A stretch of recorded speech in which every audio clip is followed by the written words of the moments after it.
Hello everyone, welcome back to Tam's Classy Creations, the channel where we break down projects so even a beginner can do them. I hope everyone is having a great day. Before I get started, I want to ask everyone to subscribe and hit the notification bell. If you could also hit the like button, that would help me out. I appreciate everybody watching. Let's get into the video.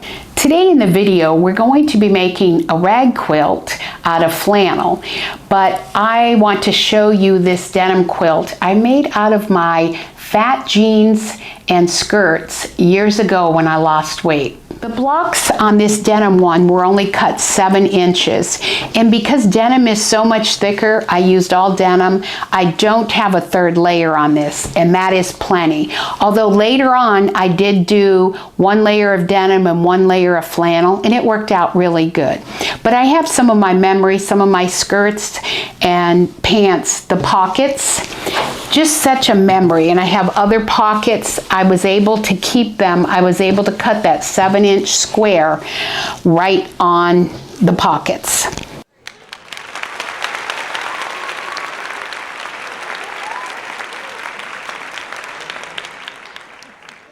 For this flannel rag quilt, I like to use 3 layers. It kind of adds to the rag and it kind of adds to the stability of the block. So I like to cut mine 10 inches because if you cut 10 inches on fabric at the 42 to 45 inch wide, how flannel comes, you can get 4.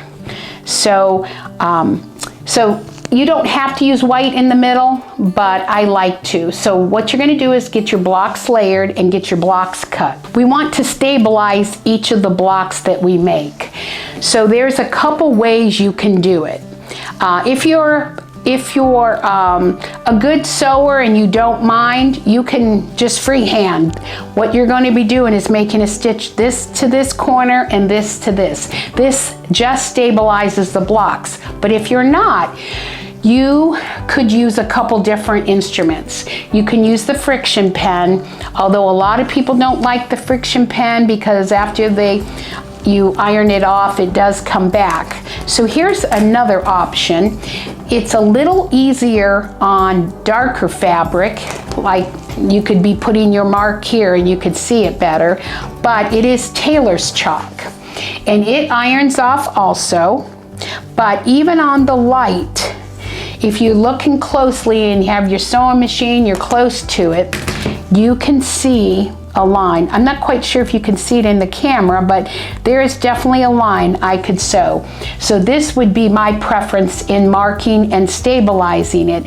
Now you'll want to use at least a 2.5 to 3 top stitch, and you'll want to do all of your squares like that. Now there's a couple sizes you could be making with this. I do 3/4 inch seams on each block. So these 10-inch blocks turn into 8.5 inch blocks as far as counting the width. So you could make a single bed cover with about 7 blocks across by 9. And then you could also, if you want to shorten that just for a cover up, you could do 5 blocks across by 7. Is going to give you like 43 by 61. Now I wanted to add to this quilt, and I love chenilling. So I've made a few patterns to add on these blocks. So if you look at the block, it's got the stitching like I just showed you. So I cut out a heart. Now I cut a whole bunch out with fabric. I did 3 layers, again, just like, you know, I would for the blocks. So then for chenilling, I cut this on the straight of grain. Remember, chenilling, you need to get the bias where it stretches, like right here. So if you were gonna make your chenilling, you would make them this way on the bias, on the 45. So I have it shown here how I did it on the 45. And if you see, my 45 is going straight across the material. And I made some lines that were a 1/2 inch apart. And what I'm going to do is I'm going to stitch on all of those lines, all the way down. And I did wash this. Then what you're going to do is after you stitch that, you're going to clip, you're going to cut. Now, you can use a chenille or a cutter, but it did not cut well with the flannel. So I just took scissors and cut right in the middle of each of those lines. Now, I love the way flannel chenille. So here's the piece I washed to get it to chenille. So if you look, it just rolls it. It really hardly even frayed. It just curled it because it's on the bias. So I think that turned out, and I want to have some hearts on it. So this is my first thing that I've decided to add. My next design that I thought I would do is cut out a simple box. It's about a 4.5 inch box.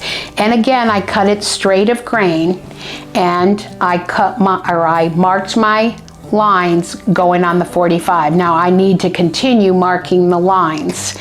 Then I stitched them, and then I'd be clipping right between each of the stitching. And then I washed this already, kind of like a rag quilt, to see how it would look. And it just is so cute how the flannel curls. So there's another design now. I did this real quick for a sample. As you see, I didn't make it straight. It's kind of crooked. So I'll need to make sure I line those up. But I wanted to do a sample and make sure it was going to turn out. My next patterns are letters. This is the L.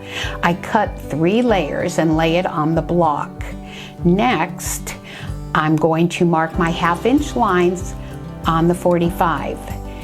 Then I will sew those lines and clip them.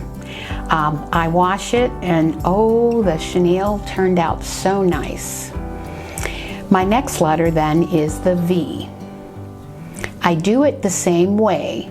I mark my lines on the 45, sew and clip them. Finally, I do the E.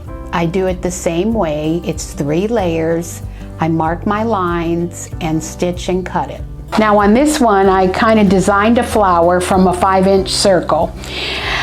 Now I used my friction pen and started here and tried to make about a 1/2 inch go all around, so that these are going to be the stitching lines, so that I have a 1/2 inch between, kind of like I did with all the other ones when I made those markings. They were a 1/2 inch apart. So I started with that, and here I stitched them, and then I cut them, and then this one is the flower. Here I'm going to show you how I made that 5 inch circle, and you can make any size you need with this tool.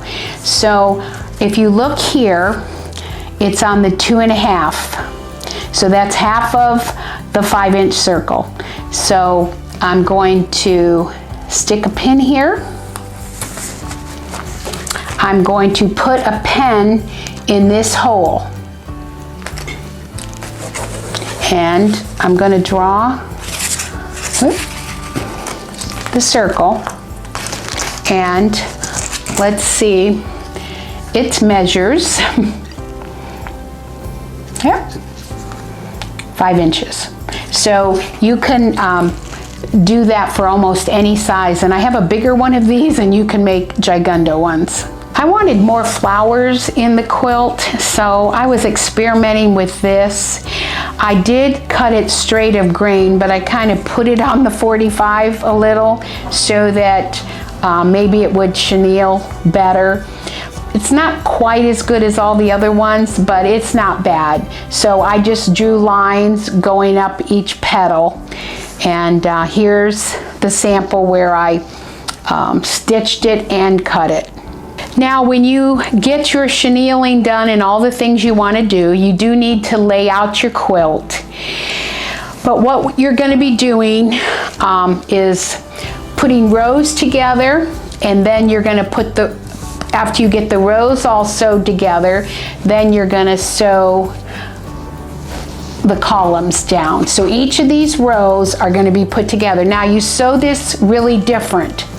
You're going to put the backs together, the right side of the backs, I guess there's only one side. you're going to pin those, and you're going to stitch a 3/4 inch stitch. And if you're making it 5 across, you know, this is how it's going to look.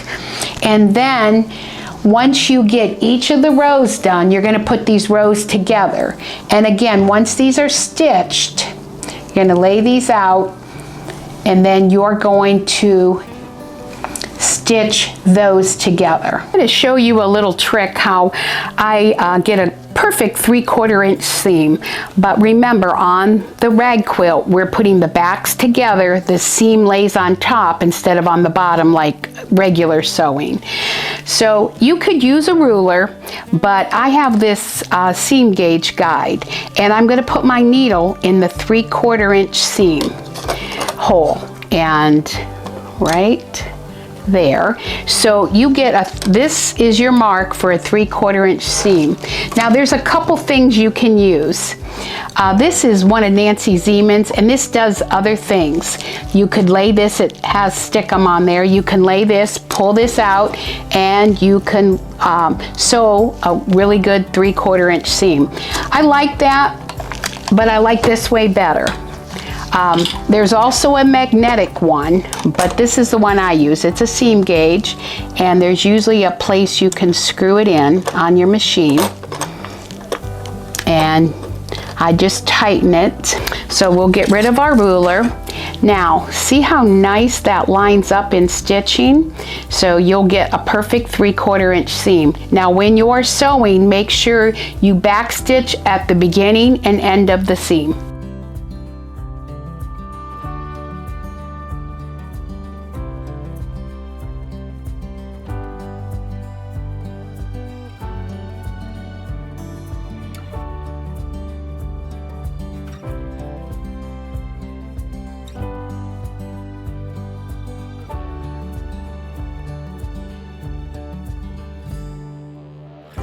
Once you have all your rows together, you're gonna finger press your 3/4 inch seams down, just like this. Now, you are going to put the rows together just like you put the blocks together, and you're gonna sew a 3/4 inch seam on those.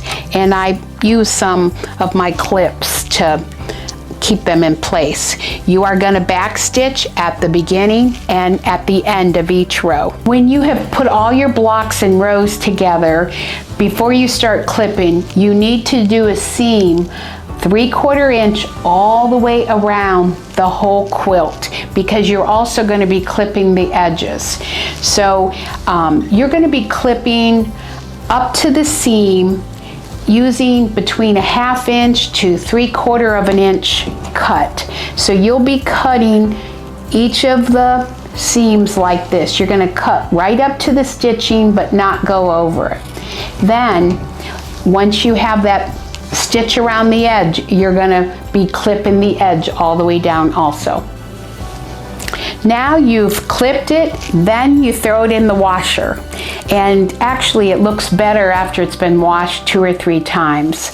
And you need to clean your dryer vent a few times. But this has only been washed once, it's gonna go back. I wanna show you the L. I did L heart OVE right in the center of the quilt going down. So there's my OVE. I want to show you a couple things. A true chenille is on the bias, and if you look here, you can see how the material just rolls. So it's stretched and it just kind of rolls. It's on the bias, on the stretch. What I really love are the hearts. They just roll. The flannel just makes the chenilling so beautiful. The square that I did, just beautiful because it is on the bias. Now, the one flower I really like, but it's not true chenille because it's not on the bias. We went around, and as you see, it rolls some places and some places not, but it's cute. I need to cut a few threads on here, but really the chenilling of the flannel is just beautiful. It hardly frays, it just lays there and rolls.